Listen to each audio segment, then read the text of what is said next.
entire life of him exploring in Yucatan and living among the Mayas. And Dr. Pedro Erosa was the Mexican, archaeologist on representation of the government. They came over here, they start clearing out of vegetation of these buildings, they reinforce, injecting on high pressure concrete on these buildings, and little by little they start putting the bricks back on the walls. Okay? They were not able to restore much on that time. The first work was done on 12 years, and one of the most important projects was the mapping project. It was held by 1924. They figured out that Chichen Itza covers an extension of 7,500 acres, having the political religious center an extension of 1,500 acres. At the present day, only part of that is open to public. Okay? Only 5% is being restored of Chichen Itza. 95% of the city is still ruined and covered by jungle. Okay? Anyway, they figured out that the Mayan people established on this place for first time 1,500 years BC, and that the last people left this place towards the end of the 13th century.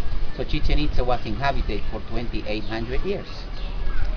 On the next explorations and excavations of Chichen Itza, they figured out that 4 dynasties ruled and built the city 4 times.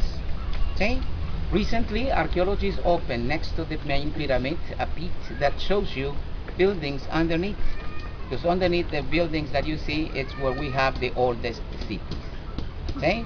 500 years BC was the first time that this was built. It was built again on the first 2 centuries of the present age.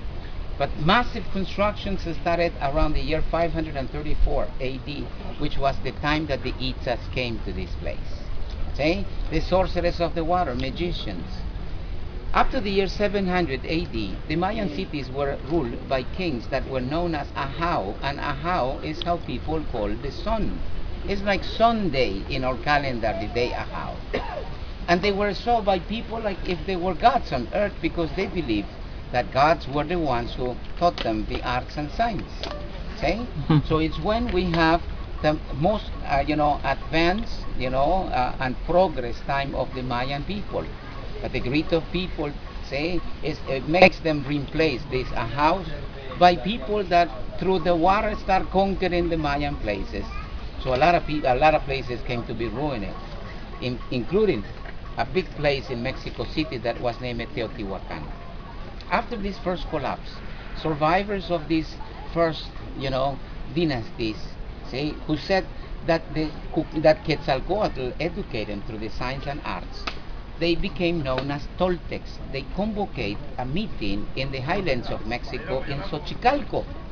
And in the year 747, they start the new, I would say, cultural unit of Mesoamerica. In order to integrate different civilizations, they took elements of its beliefs, of its art, of its architecture, they put them together, and something bizarre started. What you are seeing today was built in the second half of the 10th century, when all these science and arts were mixed already. So what you're seeing today, it's not pure Maya. There's elements of the highlands, of Puebla, of Oaxaca, and the Maya land. It's something like a Baroque, and it's Maya Toltec. See? As the Mayans declined, the Toltecs came actually to revitalize the culture, but also different elements were transformed. Of the classic period of time, the sun god of the Mayas was known as Itzamna. In the Toltec time, he became to be Kukulkan, the feather serpent. See? The cities built by the Toltecs were all based on a master plan that explicitly expressed ritual meaning, cosmology, calendar systems, legendary history, and a worldview in a material way. That's why instead of starting in the other sites where normally tour guides starts, I brought you to this place. Because when they build a new city, the cave that is underneath this place is actually what triggered the place to start building, and the first construction was the platform of the feather serpent. When the Itzas came back in the year 958 AD, which is the inscription of time that we have inside this small pyramid, okay, they decide to create a confederation of city-states, inviting the cities, the lords of the main cities of the Maya land to integrate a brotherhood that they call it Multepal.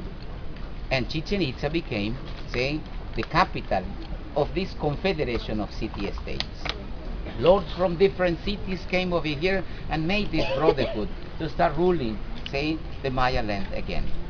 See? At the same time, they knew that they need to make this place the most important religious center, doing that religion and politics together is how they were able to rule the land. So they asked them, the lords of the different regions to bring with them the relics, say, of their places. They unearthed the bones of these holy men of the past and they brought it to this place. On the ongoing process, they placed it carefully on this small pyramid, see? As well as on these platforms. That's why you see a couple of graves over here. But the number of them and the way how they were placed was for them to, let's say, represent in a microcosmic scale its own cosmogony. So as the gods display on the calendar and books, is how they have the skeletons of these holy men on this place. And this is how they try to replace as a pilgrimage center. Okay? They build this first group, and from here they start building north and south.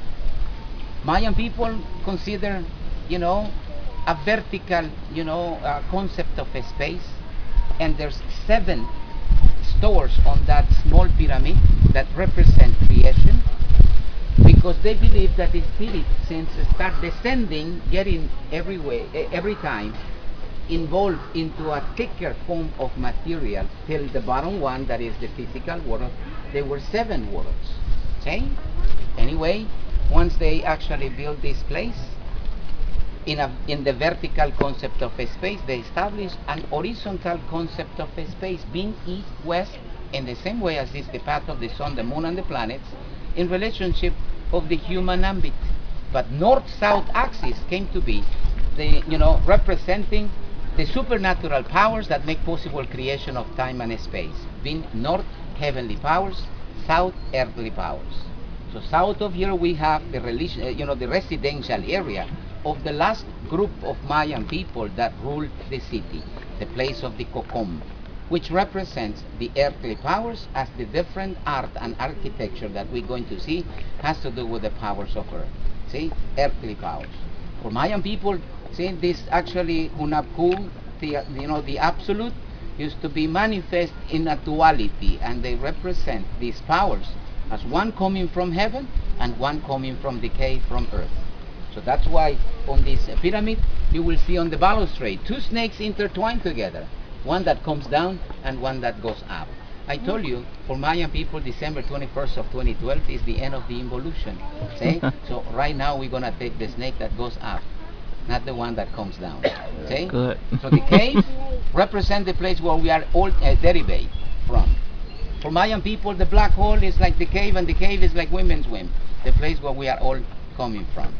And that's why over here, when they were able to get the first crop that it was not for them to eat, Mayas count 260 days till today from February the 5th.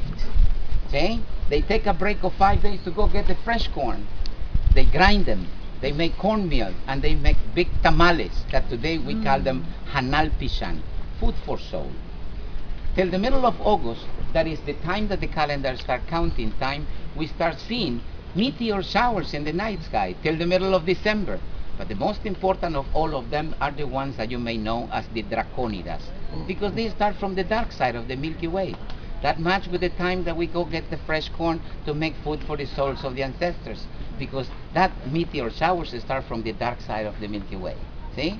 And it's the time that you celebrate Halloween in North America. See? So the souls of the ancestors that are coming back on that time of the year, and through for 9 days they come and join us. And that's why till today we make food for them, and when we pray we call them by the full name of them, and we open the door as if they were physically coming for us to say celebrate with them those 9 particular days, which is today one of the largest celebrations of Mexico. Okay?